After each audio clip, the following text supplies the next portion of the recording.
Good morning, good afternoon, or good evening, depending on where you are in the world, and welcome to today's DevOps.com program, brought to you by Techstrong and Redis.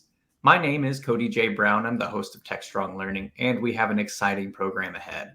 First, I do need to cover just a couple of housekeeping notes. Today's session is being recorded, so if you miss any of our discussion, maybe you'd like to rewatch or share with a friend. The on-demand recording will be made available shortly after we conclude our live session today. If you have any questions, we want you to send those in to the Q&A tab, which can be found on the right side of the screen. We do have Flavio de Rezende with us today, and he'll be tasked with specifically answering your questions through text. So if you do have any, please do send them in, and we'll try to get back to those as quickly as we can. If you navigate to the right side of your screen, you'll also find a chat tab, and that's where we'd like you to get to know your fellow audience members. Let us know your thoughts throughout today's program, or maybe just from where you're tuning in. If you jump to that handouts tab, you'll see that there are a few resources that have been added for you, so feel free to grab those at your own leisure. And of course, before we close out, we are giving away 4 $25 Amazon gift cards, so be sure to stick around for the duration of our program. So our topic today is lessons learned from the high-profile cache-related outages. And I'm joined by Anton Umnikov, Senior Solutions Architect at Redis. And Anton's going to be leading our webinar today. But we're also joined by Flavio de Rezende. He's Solutions Architect at Redis, and he's going to be here on a question support role. So, of course, if you have any questions, do send those in. So Anton and Flavio, thank you both so much for joining us. Anton, I'll let you run away with it. Okay, Cody, thank you very much. And thank you, Flavio, for your help. Let's go. So today we'll literally go through 3 stories, events that happened in well-known companies, and potentially, if not you, then your kids at some point were affected by the outages that these companies experienced. And the key aspect of these outages, why I put these 3 stories to go through, is they all are related to the caching system. Right? So caching, one way or another, played a major role in these outages. We'll look at these stories. We'll look at how you could have prevented outages like this and what you need to do going forward to avoid the bad stuff that happened in the stories we're going to talk about. So all these stories has at least 3 things in common, right? It's large-scale distributed systems and systems that you do know, right? Discord, Epic Games, creator of Fortnite, Slack, probably most of us use that at work. Right? My kids are avid Fortnite players, so they might been affected by this outage. All these systems are large scale and distributed. We're not talking about outage happen in a monolith system, right? They all published public postmortem reports, so it's not Anton making things up. It's the sources that you would see in the slides down the road are available to you, so you can draw your own conclusions. And obviously, caching played a major role in those. Let's talk a little bit about caching and in general what systems like Redis are used for. Right. This is the slide from our typical Redis technical intro session that we go through with our customers, and we give them all possible use cases that Redis can be used at. Right. You see things like natural language processing, fraud detection, real-time data processing, streaming, machine learning, search, and so on and so forth. Right, so a whole bunch of things Redis is used for. A couple of them, I bet most of you familiar with. Every time you hail an Uber on your app, you see at your phone and see that little map with black cars around you, right? You might want to know that it's Redis geospatial indices that are generating this map for you. Right? If any of you are riding on Peloton, right, leaderboard function, then you're doing your workout and you see how you compare to other folks doing the same workout with you, again, based on Redis sorted sets. Right, so there are a lot of things that Redis can do for you, but today we're going to be focusing on just a few aspects of what caching solution or Redis in general can do. Right, the most obvious, the most widely used is content caching. Right, you instead of generating your response every time on demand and querying underlying databases, you cache the response, you cache the content of your website, and you next time user requests the same page, you just output the content of that page from cache. Same goes for the database caching, where you cache the results returned from your underlying database, API caching, and so on. So caching is the most frequently, most widely used use case for systems like Redis and Memcached, and majority of use cases we're talking about today would use caching use case, if you will, right? Another popular use case is a session store, right? Storing user credential, user session ID, something that relatively short-lived, but all the time being requested, and it's important to have it highly available and available extremely fast. So session store is probably number 2 most popular use case that we're working on. And since one of use cases dealing with API, most likely this use case dealing with things like rate limiting, right?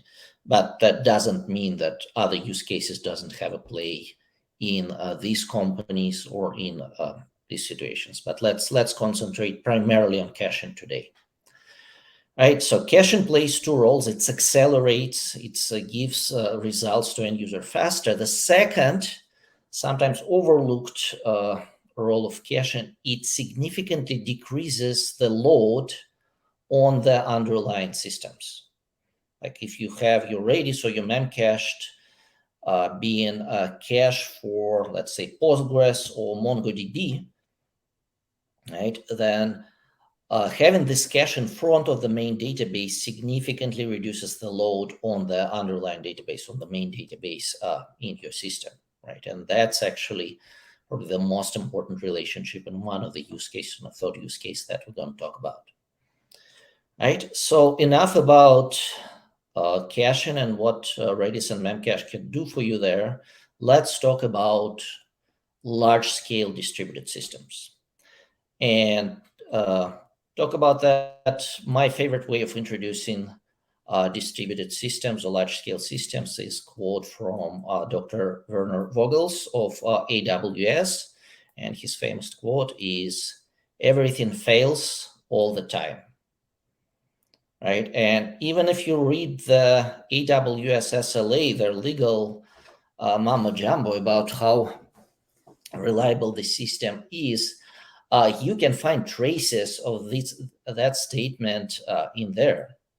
Right? For instance, SLA service level agreement for AWS EC2 is quoted as 4 nines, 99.99% of high availability. But if you read the fine print, it would tell you that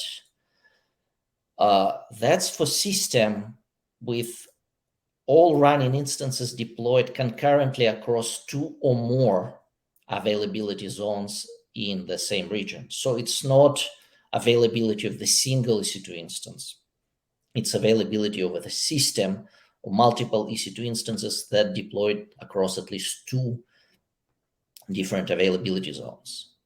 So then we talk about availability of distributed systems. We're talking about availability of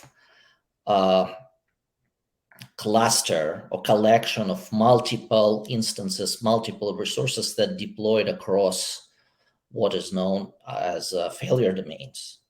In the cloud, this failure domain is availability zone. In your on-prem data center, it might be either data center itself or reg zone.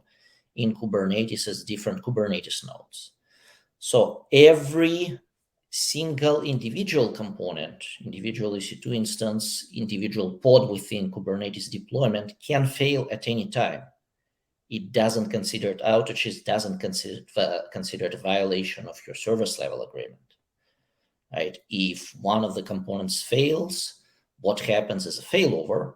So the remaining pods, remaining instances, remaining node of the clusters would take over and continue function as the system should. Right? So individual component of complex distributed system can fail at any time. Right? If system is designed and operated as it should be, what happens is failover. And failover means that failed component is being replaced, the workload and data from this failed component being picked up by another component of the system, and system continues to operate as it should. Right? If failover is not successful, then what you have is called an outage. Then the system cannot function, the users cannot connect to the system cannot process data, and so on and so forth. So it's very important to distinguish these three terms, right? You have failure, and failure is inevitable in modern distributed system, right? Failure should lead to failover, so the system continues to operate and the failed component workload of data in a failed component is continues to be available through the other node, the other pod, the other availability zone, right? And only if failover is failing and you have event of sometime cascading failure, then users cannot use the system cannot process data, like planes starting to fall out of the sky, right? This is what we call the outage, and outage should be preventable, right? All three use cases we're talking about today are outages. That means that failure happened or maybe even not happened, right? Failover that should have happened might not be successful, and as a result you have situation where system is not doing its job. Users cannot connect to the systems, users cannot do their job, data is not being processed, and planes are falling from the sky, if we continue this analogy. Now, our first story has to do with connection to this distributed system. Right? And in distributed system, as we established, we have multiple nodes, multiple pods, multiple components responsible for certain tasks, right? And there are three common patterns of clients establishing connection to these systems. And you see the smiling face there as a demonstration of client. It's not necessarily there's a human being there. It might be another system, another layer of the system connecting to our distributed system.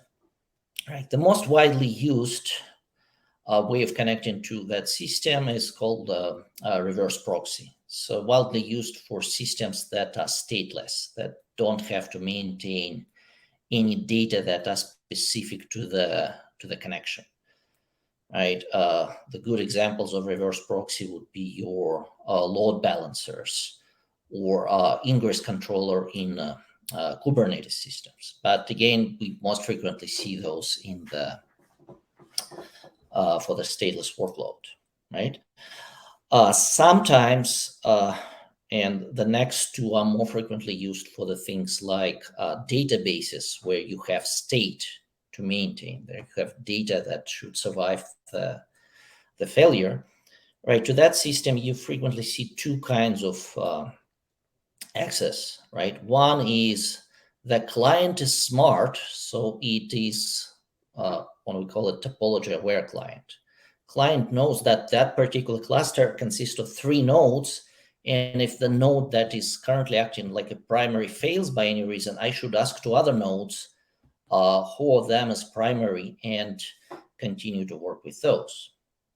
Right? And a third kind of access is DNS-based, which is essentially, again, that turns any client into topology-aware client by introducing the smart DNS record. So it's not the client that aware of who was within the cluster of your, let's say, databases is a leader right now you have to connect to, right? It's the cluster-aware DNS that maintains a DNS record that always points to the currently active node of the cluster, right? And if something happens, it just changes the DNS record there, right? So topology-aware clients, you can find it, like the very good example would be Redis open source cluster. In Redis open source cluster, if you look at the connection string, sometimes you have to literally name every single node that is a component of that cluster to the client, right? Anywhere where you have to deal with managed service, right? It can be database in the cloud like Amazon Aurora or RDS or even Elastic Cache, right? You see the complexity of underlying service being hidden from you by the DNS record, right? Even S3, right? If you have nothing better to do right now, try to do a dig against the web endpoint of your S3 bucket. You would see an IP address behind it, and this IP address would change all the time because the DNS record S3 is fronted by this smart DNS server that migrates this currently active S3 endpoint. Right? But what happens during the failover event, right? In case of reverse proxy, client usually don't have to do anything, right? Keeps connecting to the reverse proxy itself, and business as usual. It's just one out of the downstream nodes is out of commission right now. Topology-aware client should actively seek and identify the new active node and start connecting to that. In case of DNS, the client should continue business as usual, but it's still a responsibility of the client to observe the TTL of this DNS record, right? These DNS records are frequently very short-lived, like in case of Redis Enterprise, for instance, it's about 5 seconds. So every 5 seconds, the client should query the DNS to see, am I still connecting to the right endpoint, right? If you don't do that, right, you would be using outdated DNS records that now points to defunct cluster node. Right. So that brings us to our story number one, story that happened with Discord, right? And that resulted in total outage time in about 3 hours, right? They tried to mitigate the system without rebooting, but then ending up rebooting the whole system and reconnecting millions of clients. Right. So what exactly happened there? Right. So what happens is Redis cluster managed by Google went into the failover mode. Right. So what used to be the primary node for Redis cluster has changed, and now primary node is different. Right. That's a failover event. That's an event that you should expect. That's an event you should react to by reconnecting to the right node, or at least reinitiating connection if that's the same node or same IP address for the cluster. So nothing wrong from the system perspective happened. Failover is an okay event, right? It might happen because cloud provider decides to do a rolling upgrade to replace a failed node, or whatever it is, right? That's a reasonable event, and that event that you should expect. Nevertheless, right, some of the instances responsible for handling API requests did not handle failover correctly. They failed to connect to the new leader node and went into the outage mode. That in turn triggered the cascading failure of API layer and Cassandra cluster, and the only solution that engineers was able to came up at that time was a full system reboot. Right? So this is the link to the public postmortem report. You feel free to examine the details in there. But in essence, like in the pictures that we just saw on the previous slides, what happens is a client, in this case, the API instance, was not reacting properly to the failover event. And failure that leads to failover is perfectly okay event for distributed systems. So it's the client-side code that failed in that particular case. Right? And that brings us to the first demo of our session that shows you how Redis client can gracefully react to failover events. Right? So on the screen here, I have two terminals. And let's try running our Redis code without the retry logic built in. Right? So right now, Redis is connecting to the,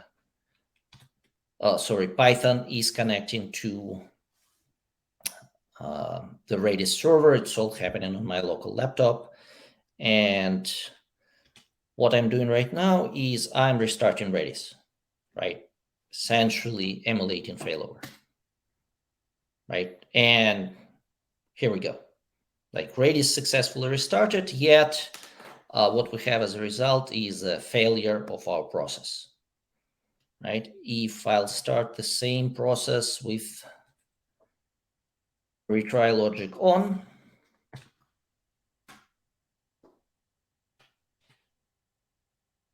and try the same Redis restart, right? Restart is happening. A single request to Redis took way more than usual, but it successfully happened the failover event on the Redis side, right? So let's look at the code.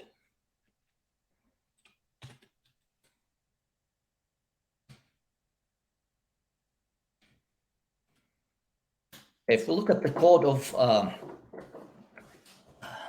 that we were just executing, right? If we have Redis retry set to off, we just doing the standard connection to our Redis instance, right? Host, port, and password, right? And then the code itself is just, measure the time that it took to execute increment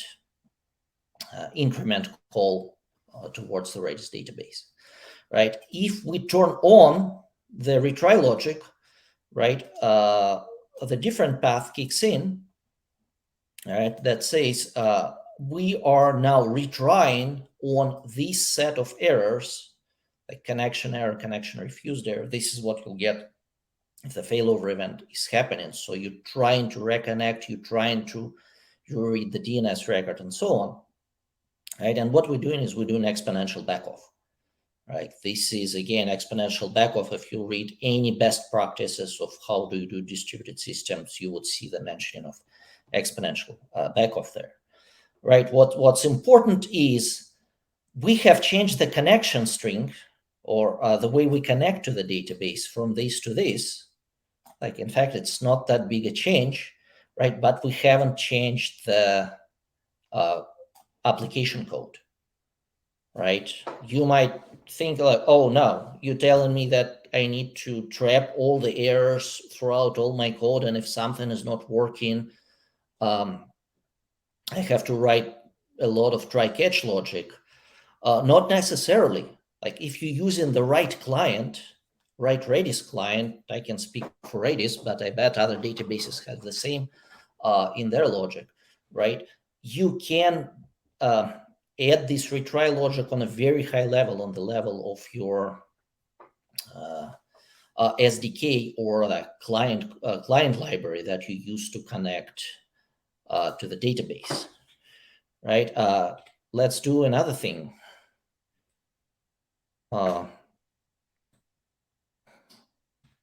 Create the two deployments, that works with and without retry logic, right? And look how they would function and how they would react to the same event. Right now, we're talking about, again, distributed systems with multiple clients connecting to the external database, right? If we'll do the same exercise, restart Redis, right? We see that the logic without retry, right, already restarted. Logic with retry have never restarted. And right now we pull in images locally. The image is very small. It's nothing but these couple of dozens of code of Python. So restart is fairly fast. But think for the second what happens then. You really run in the very complex, sophisticated service there, right? It's not one pod that's failing. It's entire pod and the service that you expose and the service that you use for these pods. Again, it's a good reason for very significant cascading failure, right? So very easy to adapt your code to be failover ready, failover sensitive. And I would really encourage you to take advantage of this. Right? So again, very simple change. We change in connection from simple Redis to Redis with retry on the list of errors logic. And our code is way more stable, way more resilient, right? And believe it or not, but I very frequently have to go through this exercise with my customers, especially customers running on Kubernetes. They say, "Oh yeah, if it's an error, everything would be restarted and everything would go as usual," right? Well, think about what's actually happening. You have multiple pods, right, all going into the failure mode at the same time. Some of them would start to pull new images and so on and so forth. So you are really putting your system at risk of the bad stuff in the form of cascading failure happening, right? Try to add some basic retry logic before you fail the entire pod, entire Kubernetes deployment. So again, if you retry logic is not the only thing that can help you with Redis client. If you're working with a clustered system, there's Redis cluster special mode for Redis connection and connection pool that can speed things up. Right. So lesson learned. Right. Apparently, Discord knew about the problem with Redis failovers before the incident happened. Like they didn't address it before. They obviously expedited the fixing the problem right after the incident happened, right? But in essence, component failure should not lead to failover. Oh, sorry, the failure of individual components should lead to failover, not the outage, right? And that's what Redis in a case of Discord outage did, right? It successfully failed over, just the client that failed to observe the failover event. Right? They're very simple. There are very little simple things that you can do within your client application to make it fail safe. Right? Observe the DNS record timeout. If you have retry logic right within your client, use it. If not, implement it within your application. Like Redis, the company maintains the list of the client libraries that you have here on the link. If you look at this this list, you'll find libraries marked with red heart and green arrow. That means they are recommended by Redis. So we did our due diligence and verified that they really do what they promised to, and they use all the appropriate features there. And they are active. Basically, the green arrow means that there are reasonably recent commits in the GitHub repositories for these clients. Okay. Now, that brings us to the next story, Epic Games. Right. you might not be playing Fortnite, but I know my boys do that all the time. Right? I've asked them about this outage. They don't remember the particulars, so maybe that was that specific time they were not on their games. But nevertheless, let's go and look at what happened there. Right. This is again the picture from the postmortem report. Right. You have your Java application. You have your main database being MongoDB and Redis being a cache layer next to this database. Right. Then the Java application confronted by Nginx server. Right. And this Nginx server has little instance of memcached that is used to cache only the most frequently requested API call responses. Right? It's I think it's a token verify. Right? So you have two caches. One is cache for the main database, and another cache for Nginx that caches response for the authentication protocol, like one of the very specific responses, right? It's not widespread caching; it's just the caching that for performance critical part of the system, right? There are a whole bunch of other things happening here, but they way less relevant for understanding what happened here, right? So what happened is memcached failed. Right? Memcached failed without failover, so memcached is not accessible. Right, that's bad enough event by itself, but what happened next is really interesting, right?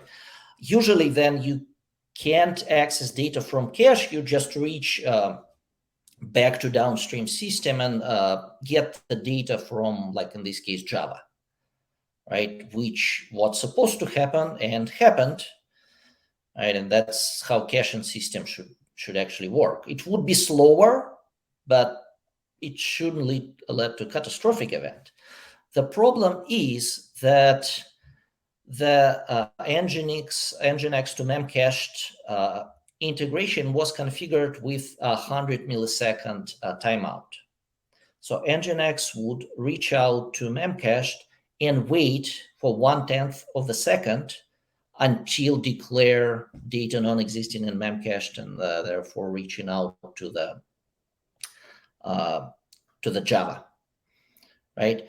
Nginx has a finite number of working threads, and all of them got stuck in this waiting 1/10 of the second for memcached, right? They filled up very quickly, and every single worker within Nginx doing just that, waiting for memcached to timeout, right?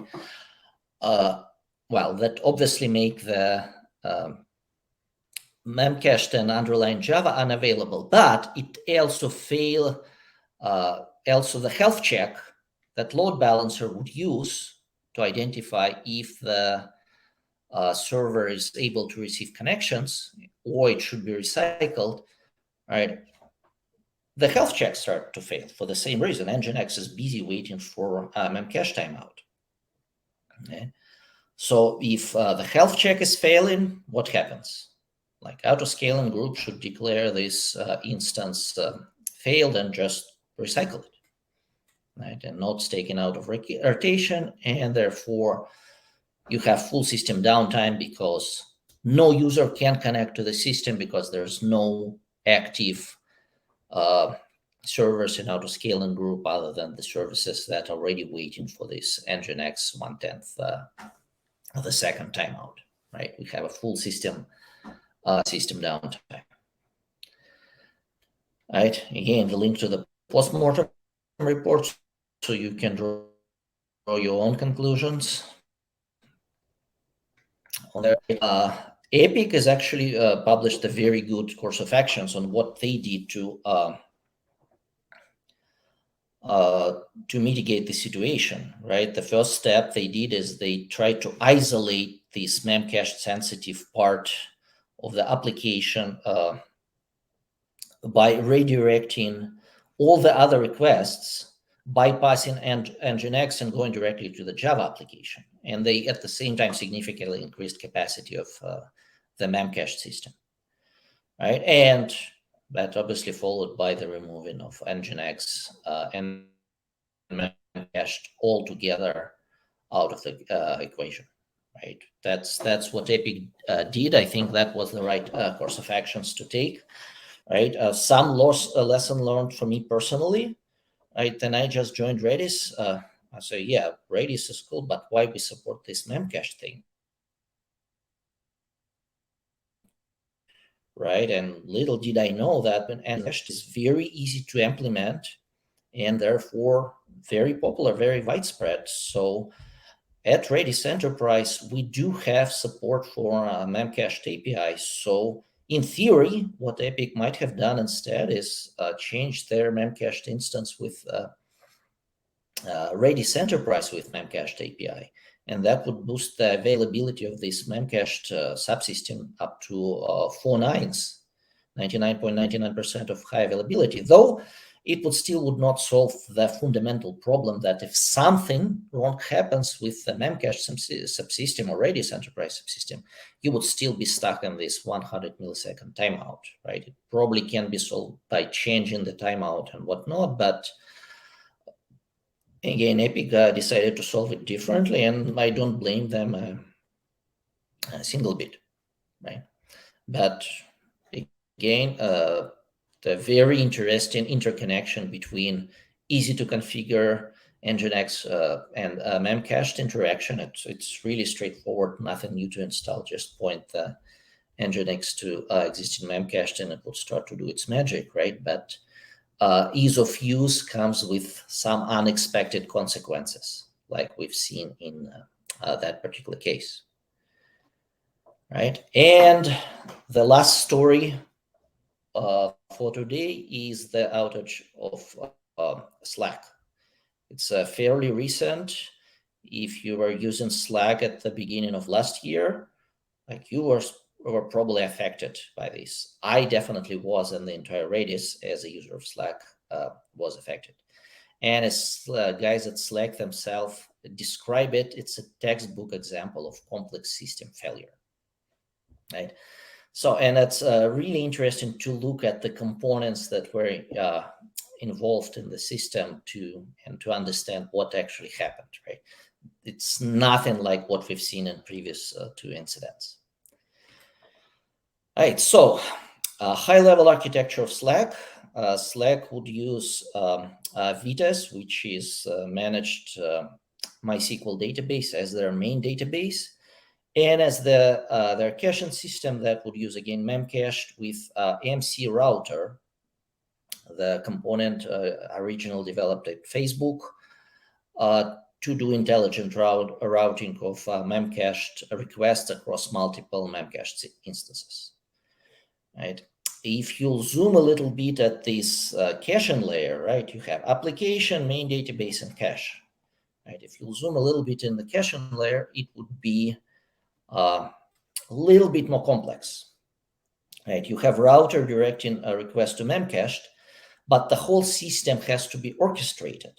And this orchestration layer is quite sophisticated, quite complex. Right? You have the control plane called macrib. Good luck finding macrib in Google because all you see is the sandwich from McDonald's. But macrib is the control plane component for MC router and memcached, right? One of the components of this system is service discovery console from Terraform. Again, nothing with any of those systems individually, right? But at the end of the day, you have the macrib provisioning the services, right? You have console doing constant service management and discovery. There's a little console agent on every memcache node, and every time the new node joins the cluster, the macrib would flush this node, so remove everything from the memcached memory, so you don't have any stale data there, right? And then the node would start to rehydrate from the main database, right? So it can serve caching requests, right? So a fairly sophisticated, fairly complex system that up until that incident served Slack fairly well, right? What actually happened, right? What actually happened is you had a planned, Slack executed a planned upgrade of console, right? The console itself upgraded well. The next thing you need to do is to upgrade the console agent on every of the memcached node, right? To do that, you eventually need to restart the console agent, and restart of console agent for the overall systems looks exactly as the systems was deregistered and rejoined the cluster. Therefore, what mgrep should do is flash the data from that node, and the node would eventually rehydrate from the main database, right? Which is totally normal situation, and actually they did it. That's outage report is very interesting read by itself, right? It's hard to get through all the details, but if you have time, I would really recommend it. It's pretty interesting read with pretty interesting references to that system theory and documents on how complex system fails and so on, right? So they actually managed to do 25% of this node upgrades, so console agent upgrades, and then another 25% of console upgrade without any accident.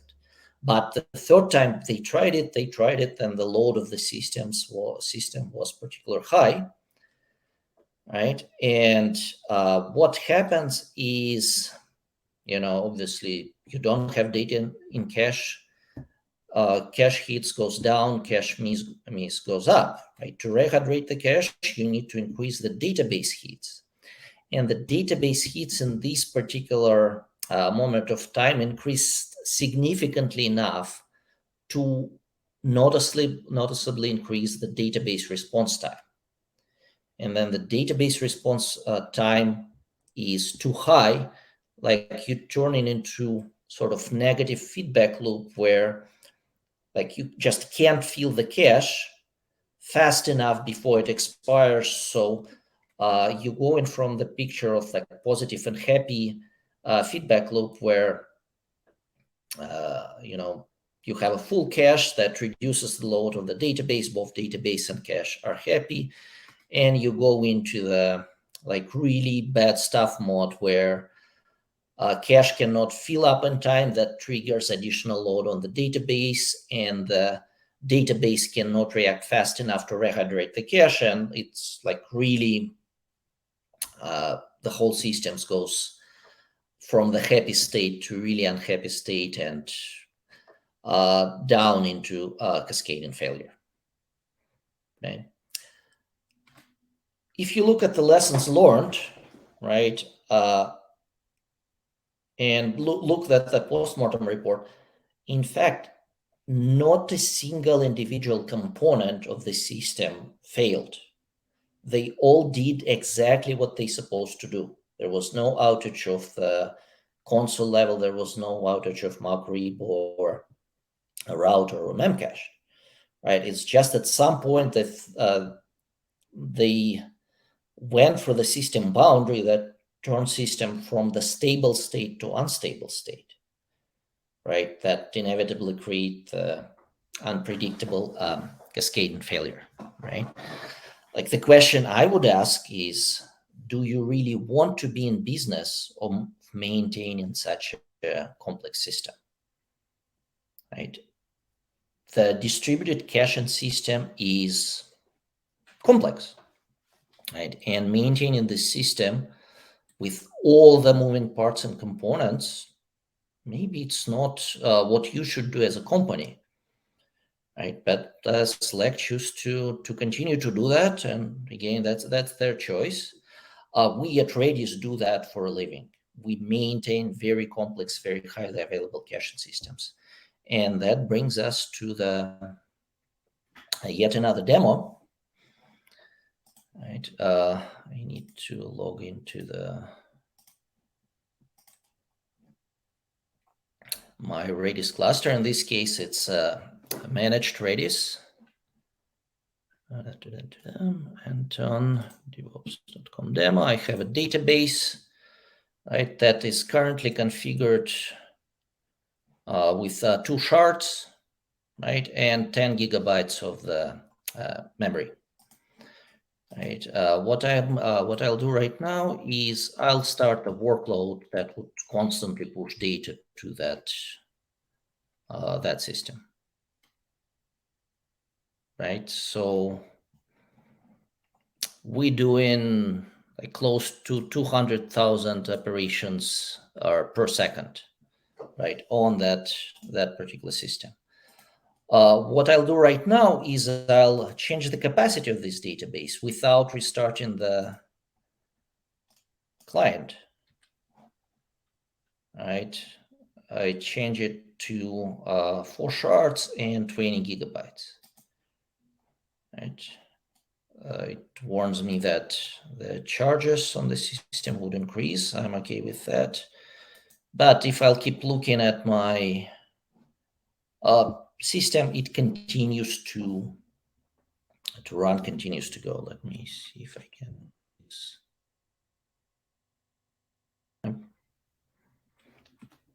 Yeah, the benchmark driver that constantly pushes load towards the system, right, is working. But what happens underneath is Redis reallocates the data between what we call shards.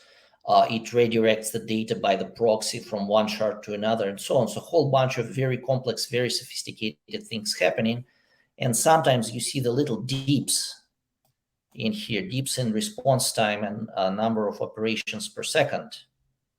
Right, we're going from megabytes to kilobytes. That means that at that specific moment of time, is switch from one underlying shard to another actually happened.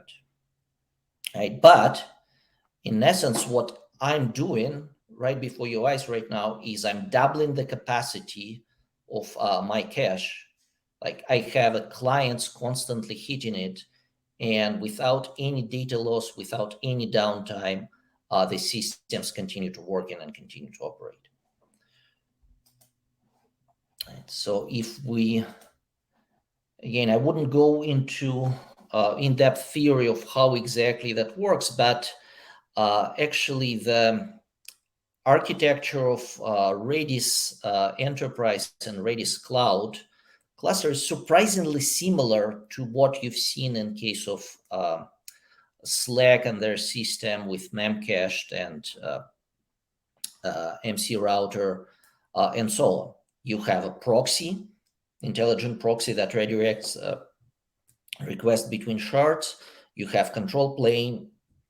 You have a whole bunch of health checks that happening, like you can literally map those to the elements that you've seen on a previous picture, right? And it is capable of doing things like scale out, scale in, failover upgrades, and so on, with zero data loss, zero connectivity loss, and so on and so forth, right? So we're doing that for a living. There's like just this little proxy component. I think we estimated it's around 19 man years, right? We invested just in that little component of the proxy server to give you the system which you can use for caching or as a main database for that matter, that gives you zero downtime while very sophisticated, very complex operations are happening, right? And on that note, right, a little bit about what kind of caches you can think of. On the very low level, you have your Redis open source, and it's still the most popular image on Docker Hub for the reason, right? And if you're doing something really simple, like I did on my first demo, you can totally use Redis open source if you wish to do so. The next level up is the Redis open source managed by the cloud providers, right?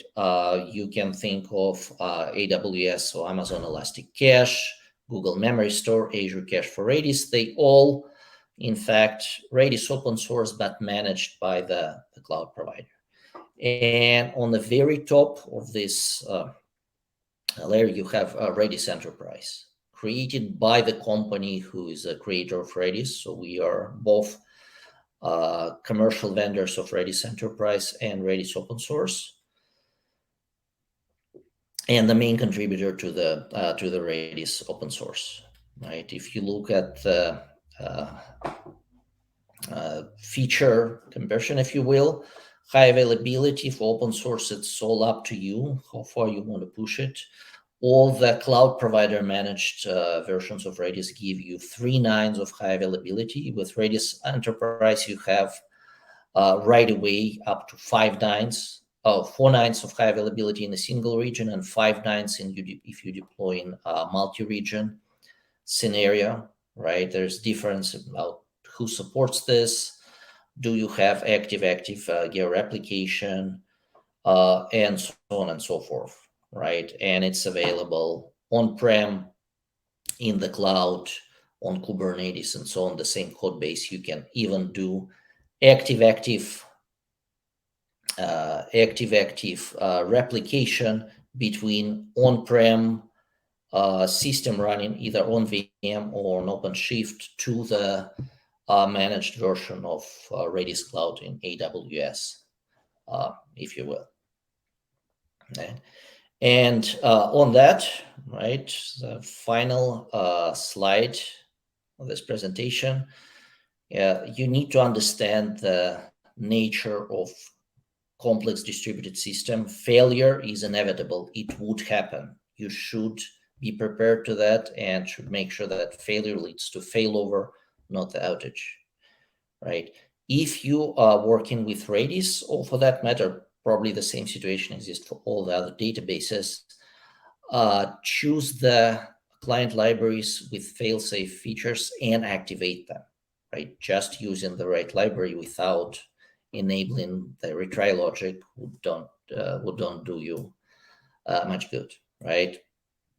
Out of everything that's offered out there, you essentially have a choice between either 3 nines or 4 or 5 nines of high availability for your caching system, right? Redis Enterprise is the only system out there that can give you 4 or 5 nines of high availability.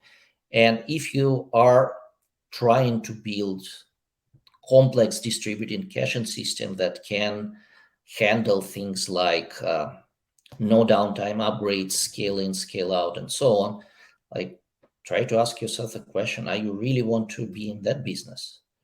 Right? Because there is a lot of work to do to make sure the system is in the good shape.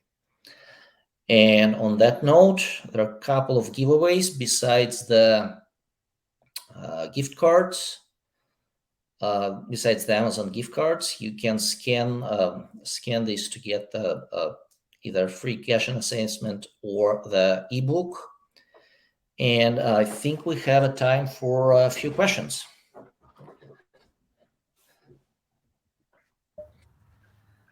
Hey, Antov. So I'm looking through our questions right now, and our first one reads, how specifically does Redis Enterprise help to avoid all 3 of the... Oh, sorry. How could Redis Enterprise have helped to avoid all 3 of those incidents? It would not, right? Like in the case of Discord incident, it's not about Redis Enterprise or open source or managed Redis that failed. It's like literally what I would consider a defect in the architecture or application code. The application code should have handled the failover correctly. So changing that to Redis Enterprise can at best delay the event, but not to prevent it. But having said that, besides maintaining the database, Redis open source and Redis Enterprise, Redis also maintains the client libraries like Redis Python, Node Redis, and Redis for Java. So one of the most frequently used libraries for Node.js, Python, and Java are created with Redis, and we build in these fail-safe features in there. Right? Actually, that similar statement can be made about the situation with Epic. Right? We can delay significantly the outage that was caused essentially by the failure of the memcached. If you replace this memcached with Redis Enterprise with 4 nines of high availability, but if these 4 nines for some reason would not be enough, right, you still will be dealing with this cascading failure resulting in the 100 millisecond, right? So it would have helped maybe delay forever, but it wouldn't change the nature of the application and the way that Nginx interacts with memcached, right? So I think what Epic Games did in that case was a right choice, right? Just to get rid of this failing from architectural standpoint, the interaction between cache and Nginx. In case of Slack, yes, absolutely. Right. Guys at Slack did like very good and a lot of work to essentially implement something similar to what we at Redis doing full time. Right. We have a system that can sustain easily without affecting any users. Plant upgrade, outage of individual nodes or availability zones, and so on and so forth. Right. So if one incident we would absolutely be able to prevent, I think that would be the Slack one. So it looks like, Anton, we've got 2 questions left. So let's see if we can fit them into our remaining time. Okay. Does Redis, the company, maintain enterprise version of Memcached 2, not only Redis? Good question. Yeah, you've seen multiple examples with Memcached, and I was talking about how Redis can replace Memcached. If you remember the architecture of Redis Enterprise, there is a component called proxy that funnels the requests into what is called shards, right? So the database component that Redis Enterprise have is still Redis. We just have the translation layer as part of this proxy that understands the memcached dialect and translates that into Redis command. So no, we don't maintain memcached. We just have an interpretation layer that translates memcached commands into underlying Redis. Great. And so this last question reads, and I'll actually put it up on the screen as well, but how much of my data workload should I rely on the cache to serve versus the backend database? What do you think is the best practice?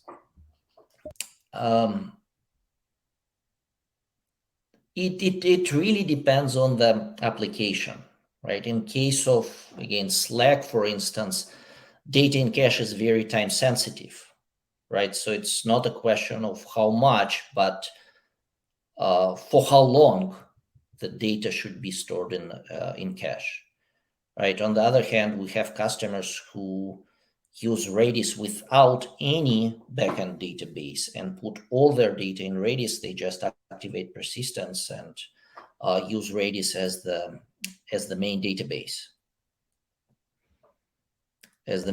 So it's hard to tell, and it's really application specific. For the short-lived things, you should make sure you actively purging data from cache that doesn't belong here. Otherwise, the users would read stale data, right? But you right now with Redis Enterprise, you can architect your system using Redis as one and only database. So all your data would be in Redis, right? And for your specific use case, I think the answer would be somewhere in between. All right, Anton, we have exhausted our questions. So before I take us off the air, give out these gift cards, I do just want to give you one more opportunity to let the audience know anything that you think they need to know before we close out. Yeah, first of all, thank you for inviting us and for the opportunity to speak here.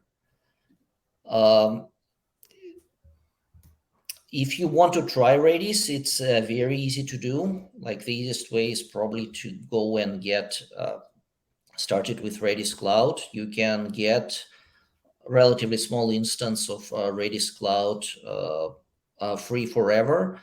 And if you'll go to our website and start using Redis Cloud, either talk to us or eventually you would see the